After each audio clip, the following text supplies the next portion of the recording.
So the engines now begin to come up. Board sideways. We're ready to go. Keep an eye on number 3, LaRocco.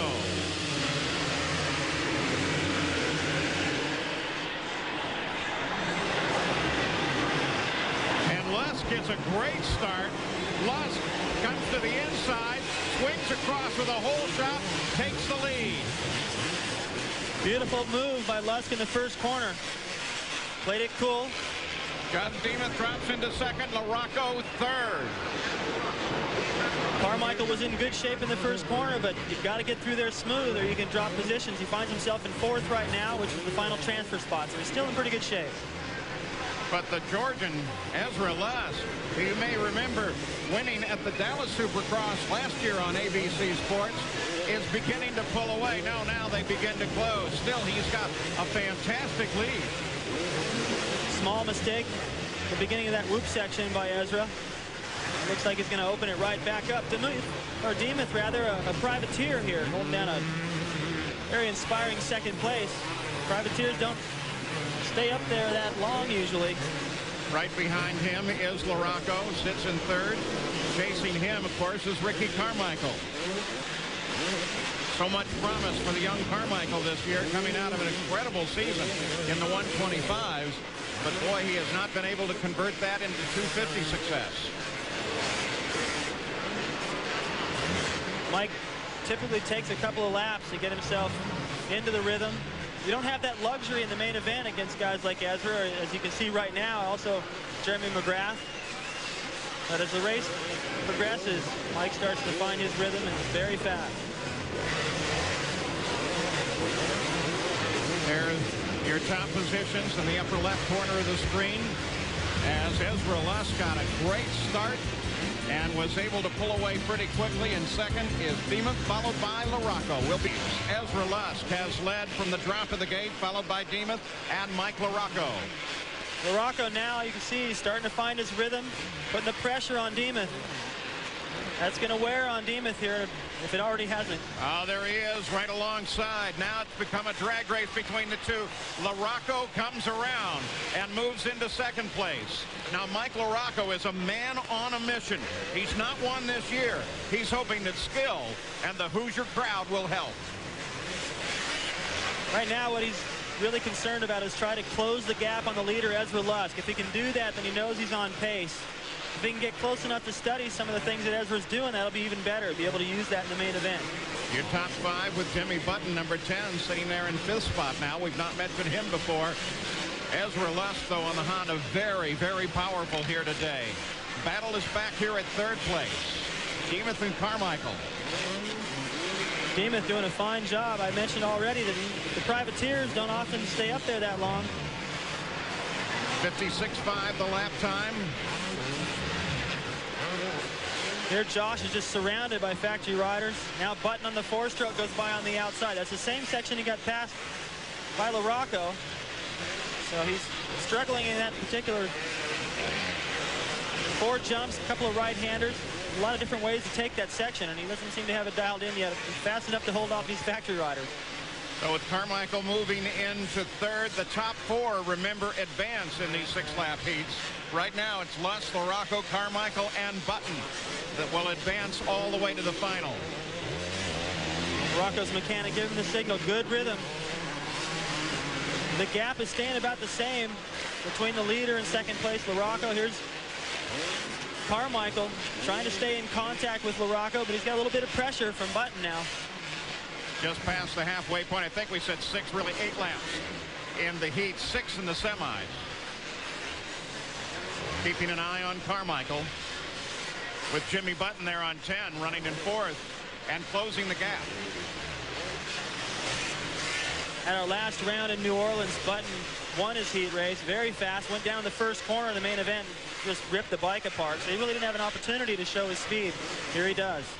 Ezra Lusk has moved the lead out now to 3.5 seconds over second place Mike LaRocco. But if it goes this way, it looks like LaRocco will go straight to the final, straight into the main from this first heat. That'll be great news for him. Even better news is the farther up you finish when you're qualifying, the better choice you get for the main event starting gate pick.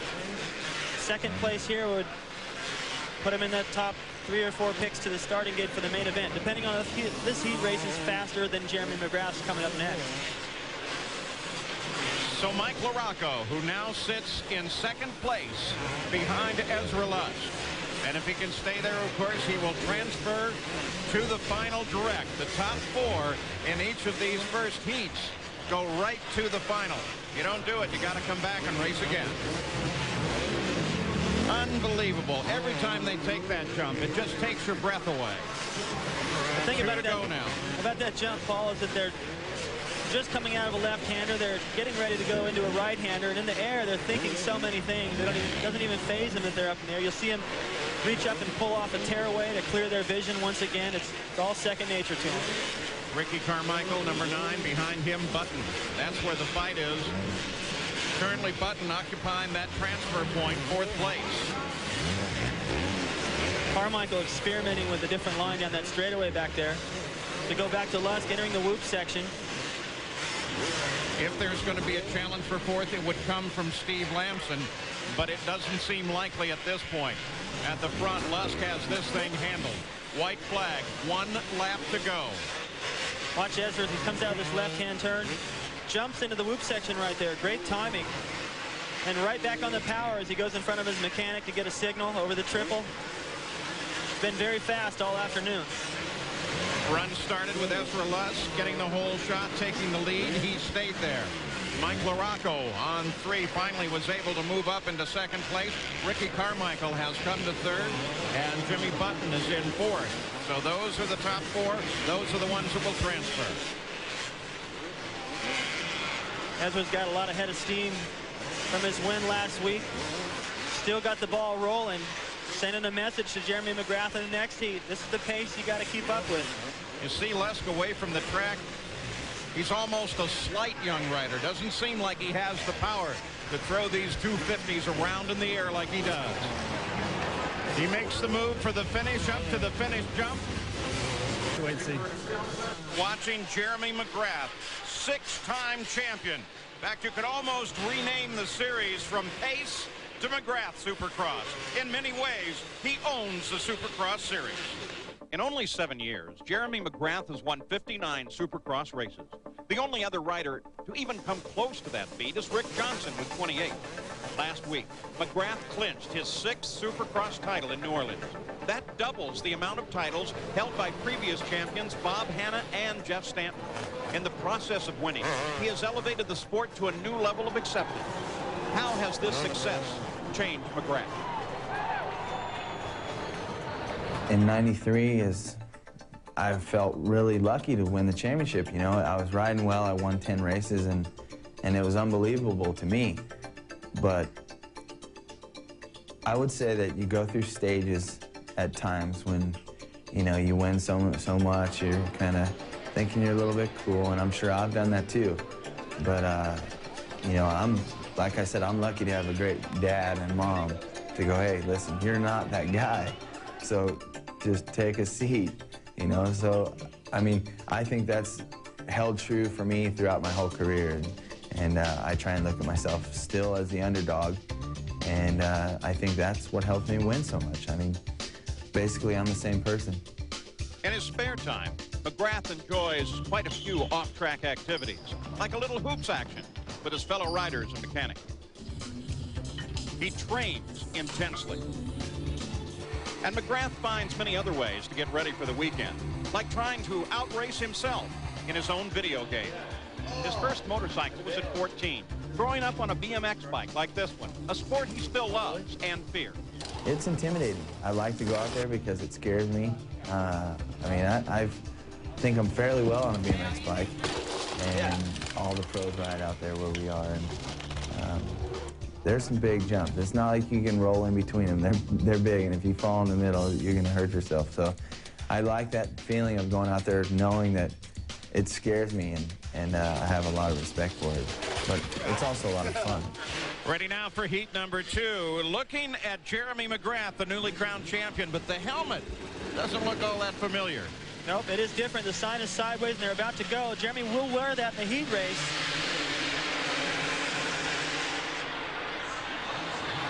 Down into that first left-hander.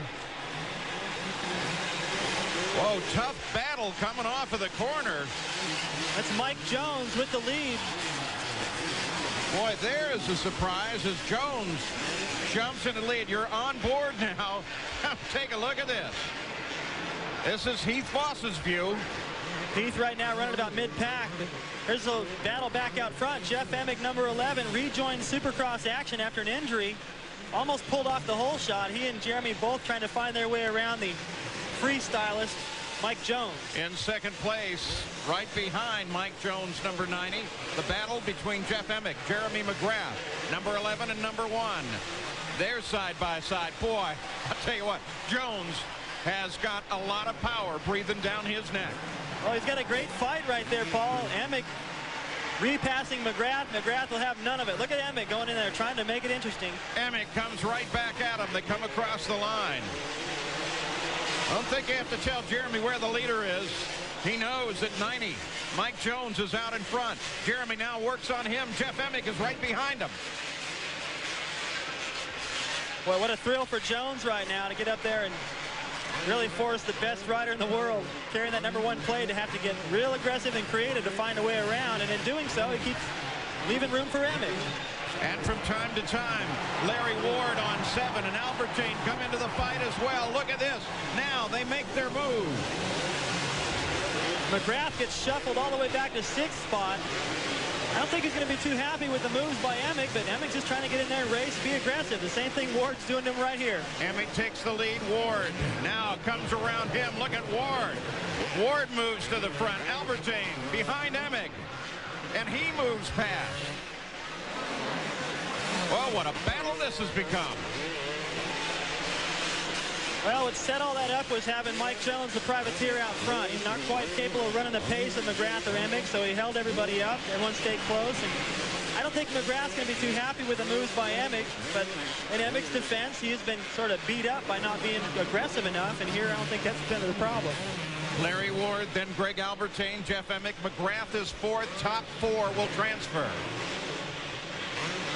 Watch McGrath go to work here. And after his early moves, Mike Jones has begun to fade. Mikhail Pichon moves into 5th place. We'll be back with more from Indianapolis in a moment.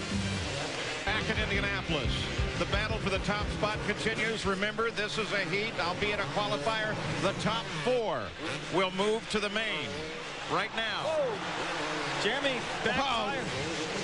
Jeremy Wright jams it right in there. Oh. It's amazing, too. He does it in a way that no one can actually make the pass. So Jeremy still holds down that final transfer spot. He's on the bubble. Actually pulls away a little bit in the process, but his back tire went in there and slid right over the berm. It's amazing the guy is able to stay up. Ward, Albertine, Emig in front of McGrath. Here's a look at it again. Well, Jeremy's just going to come into the corner. Lays it in early. You drag the bottom of your bike, the back wheel gets right out from underneath you. He's able to make the save.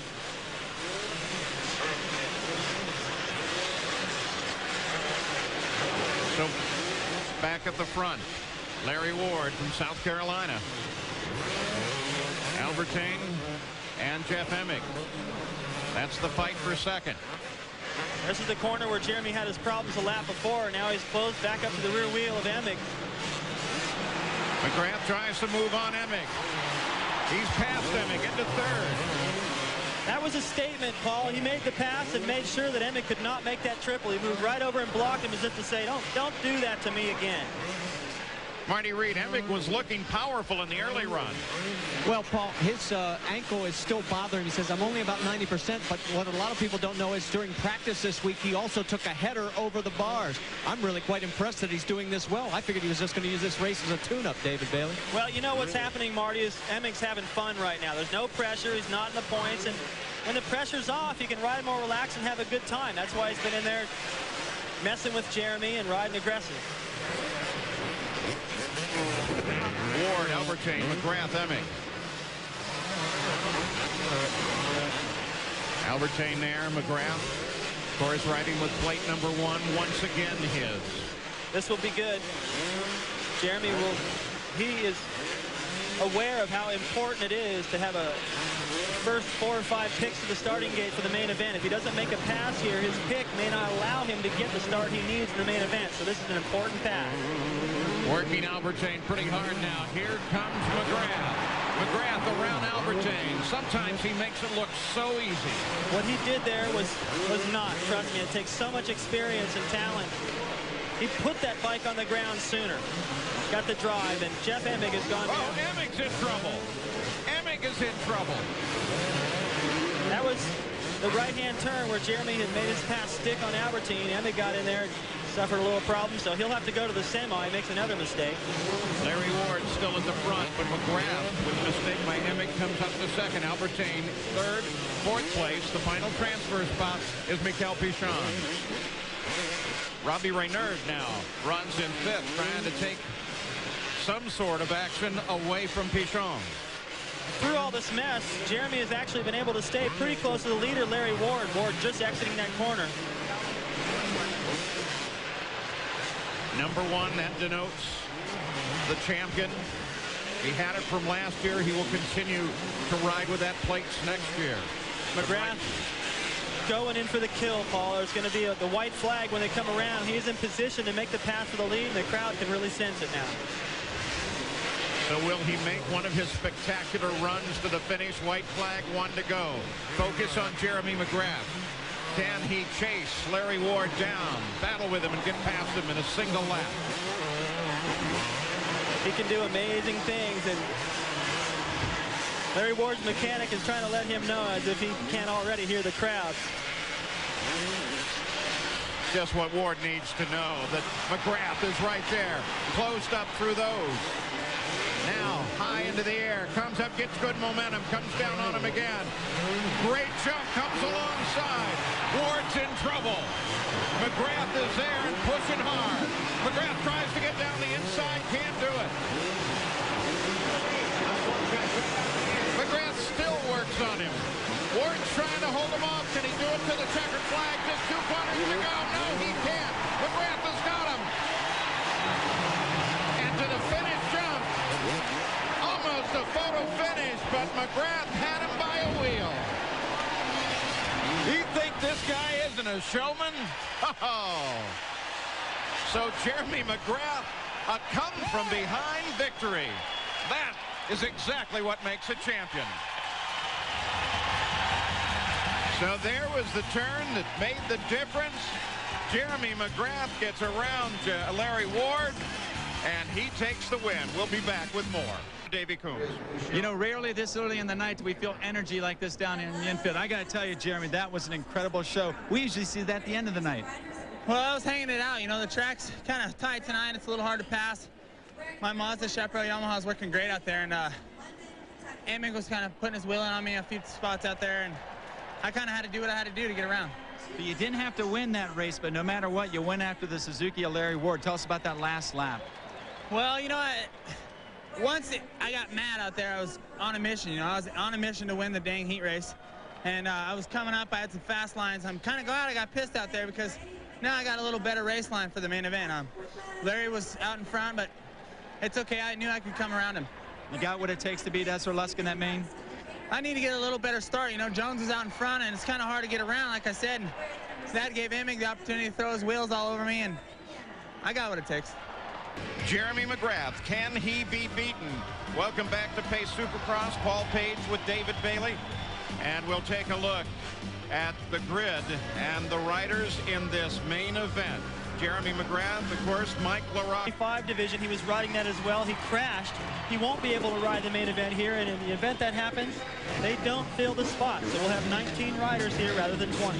McGrath very much the guy to beat here tonight, but the man who to go. The first 3 spots all the way to the inside, which I've mentioned all evening, really has an advantage in that tight first corner. Whoever comes into the inside, even if they don't get there first, Paul, they come out in good shape. McGrath has lined up 3 spots from the far inside. It's LaRocco, then Larry Ward, then McGrath, Ezra Lusk. McGrath came into this race almost casual after scoring that 6th championship. The 30 board tells them 30 seconds to go. They'll turn it sideways. They'll be ready to go. But then, after being challenged very early on, he got angry, and that was a mistake for almost everybody in this field. So now McGrath is focused. LaRocco is ready to go. Everyone is at the gate. Focus is down at the gate right now. It will drop, and off we go. Pace Supercross at Indianapolis. Signboard sideways now. Here we go.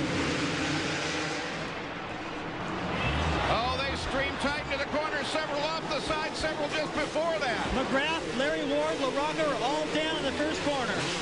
So all the key players that we have mentioned are out and well behind now. So it's going to be catch-up. But this can only be inspiration for the man on the blue bike, Mike LaRocco.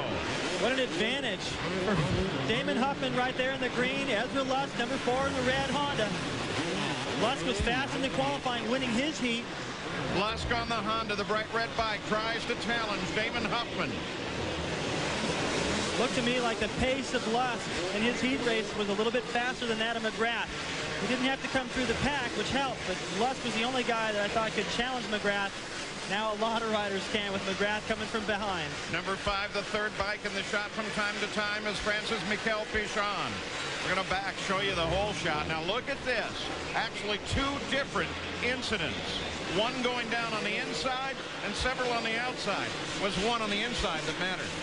Now the inside, I thought, would be the better place to start. Those guys were all so careful. They all tried to stop and turn tight at once. They all hit each other and piled up the domino theory. McGrath was the first to get up. This is the view from Steve Lamson. There's number 37 in the yellow, Phil Lawrence, the privateer, right ahead of him over the triple. Oh, look at that. So back at the front, 31, Huffman challenge. Lusk gets him. So the red number 4, Lusk, goes to the front of the field. So an incident early on takes out some of the key players, or at least moves them to the back. And then Huffman takes the lead. Now he falters backward, and Ezra Lusk is the leader. We'll be right back.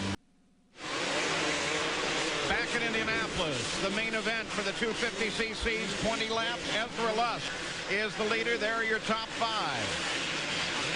McGrath now being challenged by Mikel Pichon of France. Huffman, the early leaders, drop back to 3rd.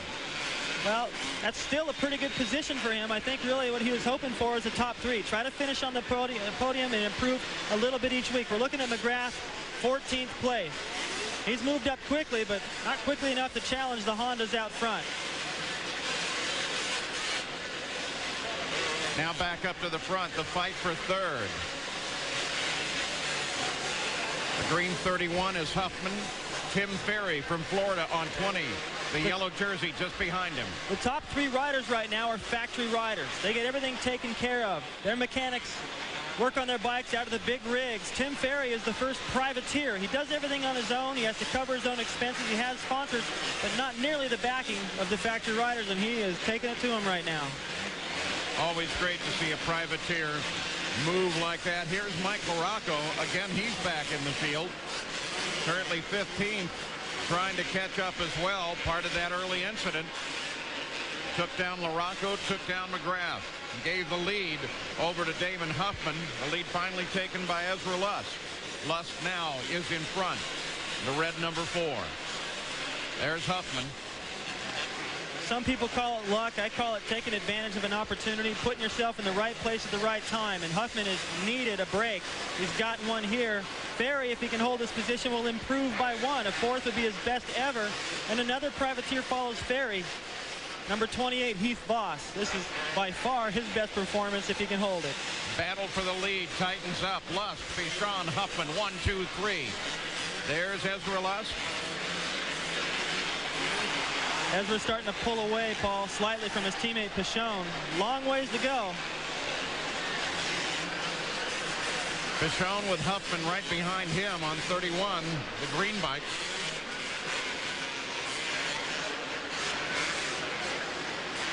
McGrath still has not been able to move up behind this battle. Lusk, all he's got to do is ride a mistake-free race. He should be okay. There's McGrath. McGrath's blue Yamaha.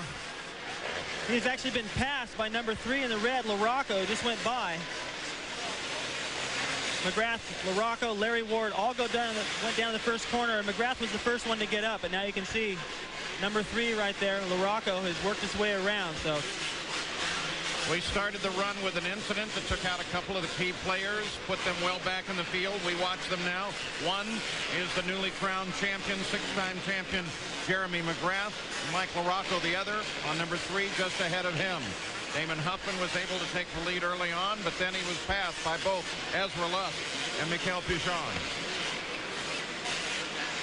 Number 37 in the yellow right there, Phil Lawrence, another privateer. And then the 2 factory riders, LaRocco and Jeremy McGrath, what they call satellite teams. It's not the factory team, it's the factory connection team, an aftermarket company that came up and has been battling with the factory teams. Also McGrath. Mazda Chaparral stepping in there to fund that team. McGrath at the head of it. Handing them 2 titles in the past 2 years.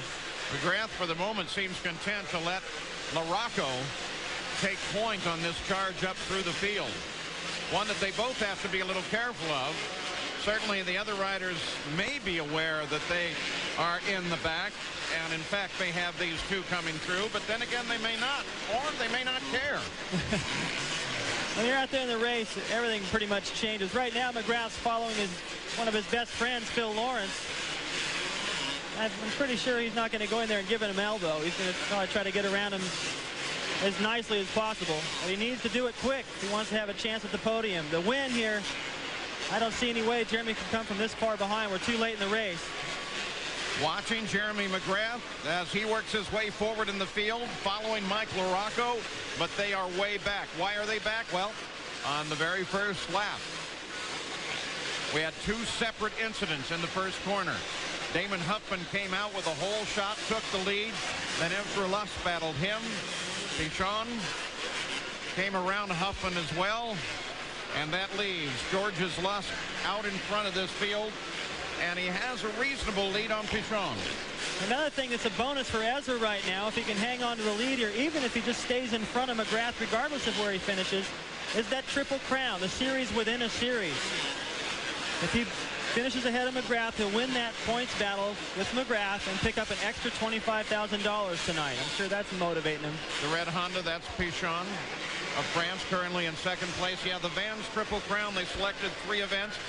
Anaheim, Houston, and this event. Somebody could sweep all of them. He was going to be mega rich.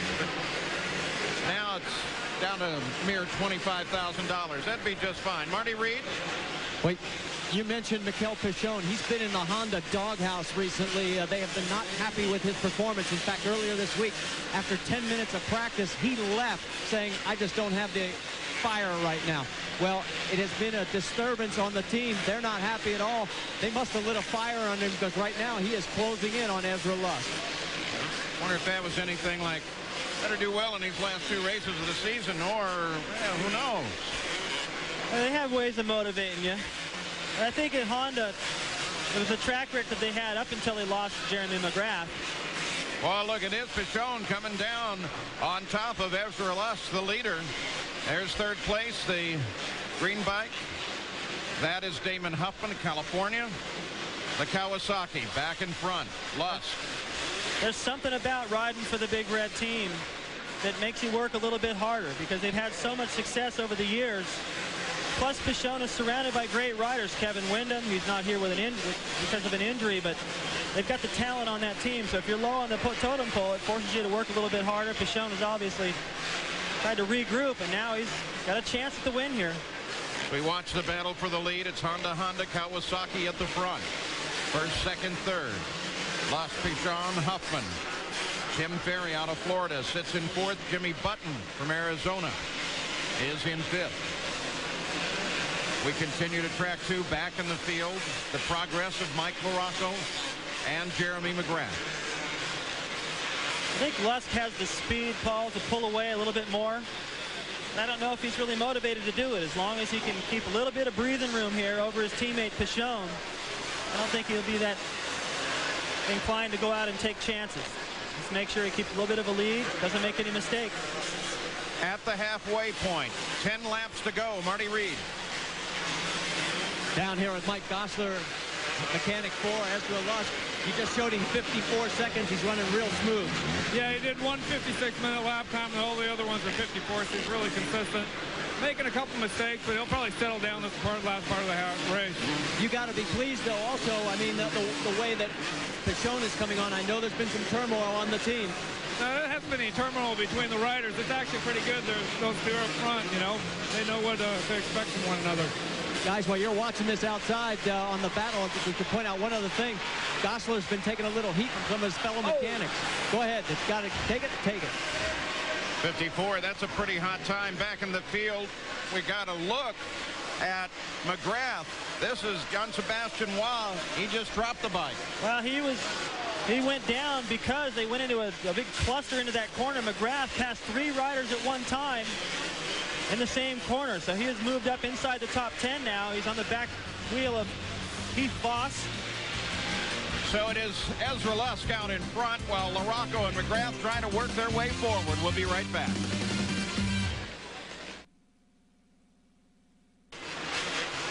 Back at Indianapolis, still keeping an eye on Jeremy McGrath on a desperate ride to try to catch the front of the field and take the lead.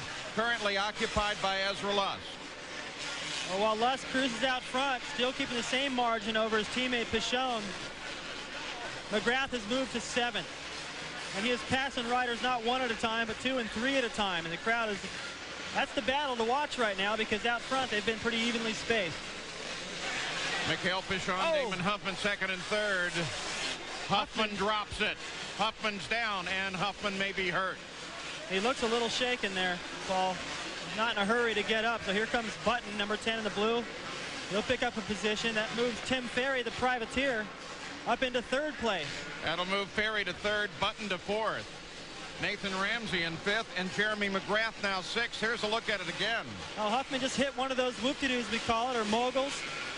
Did a big nosedive, stuck the front wheel right into the bottom of one of the next ones coming along, and front forks just were not long enough to soak that up. Huffman got the whole shot, was the early leader after LaRocco, and McGrath got in trouble on the start. Lusk able to come around Huffman, take the lead. Now Huffman all but out of the fight with that fall.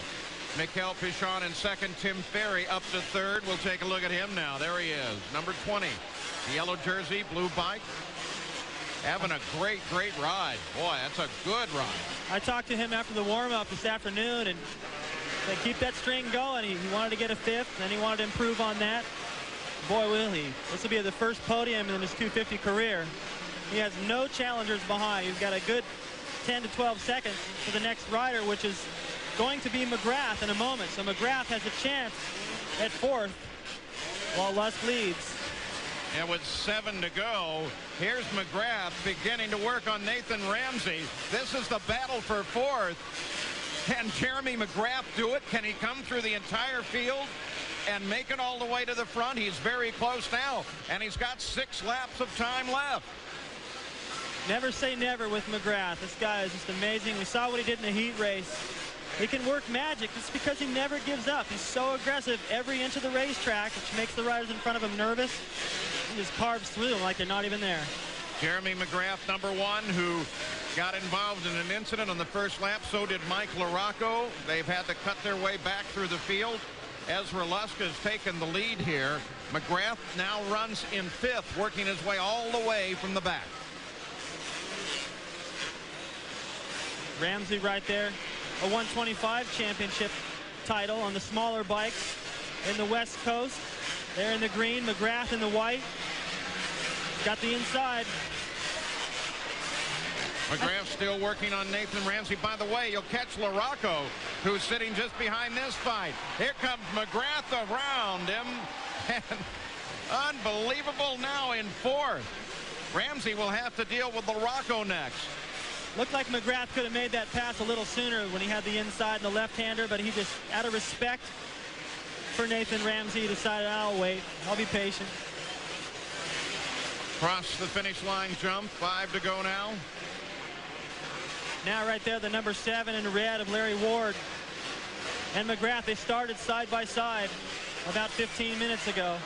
Now McGrath is lapping him. 1 week ago, number 1, Jeremy McGrath, earned that number 1 plate, the sign of the 250cc champion once again. His luck this evening, great in the heats, terrible in the main. But still, he's going to make the best of it, trying to chase down this man, Ezra Lusk, who is the current leader. Miguel Pichon, you haven't seen much of him. He sits back in second. I think Lusk was just patient, made sure to keep just enough of a lead, as I talked about earlier, just on that cruise control mode. Felt like eventually his conditioning, his ability to maintain that pace would get to Pichon, and it has. Honda stopwatch now. We'll put it on the leader as he comes around. There goes Lusk, looking back for number 5, Pichon in second place. There he is, so the interval's just under 6 seconds. Here comes Tim Perry is third. There he is. Now watch for McGrath. It's going to be a little while, but it's just still amazing that McGrath has been able to work his way all the way to 4th. There's he is. McGrath, 21 seconds to make up.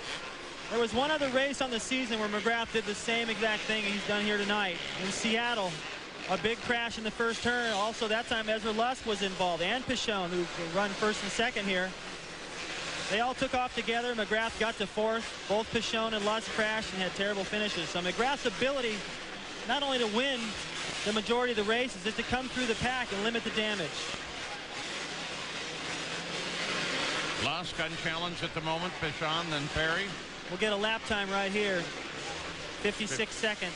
That's not that fast, Paul. It's fast enough, but what it is steady. He was running 54s early on. Yeah, he's capable of carving that down a little bit more. But going back now, this is the fight for 5th.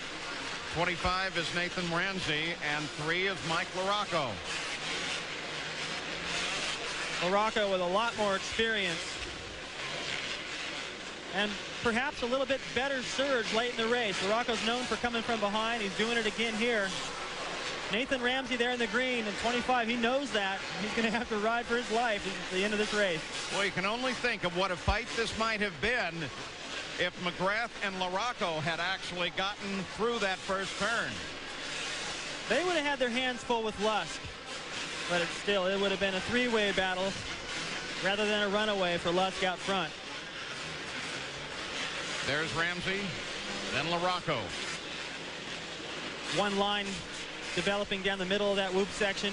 Very difficult to pass. What you want to do in those sections is just stay close enough to take advantage in other areas of the track where you think you might have a line you can use. Working on the final 2 laps now. A couple of spots there in the floor where the dirt has eaten away, and they've gotten all the way down into the plywood.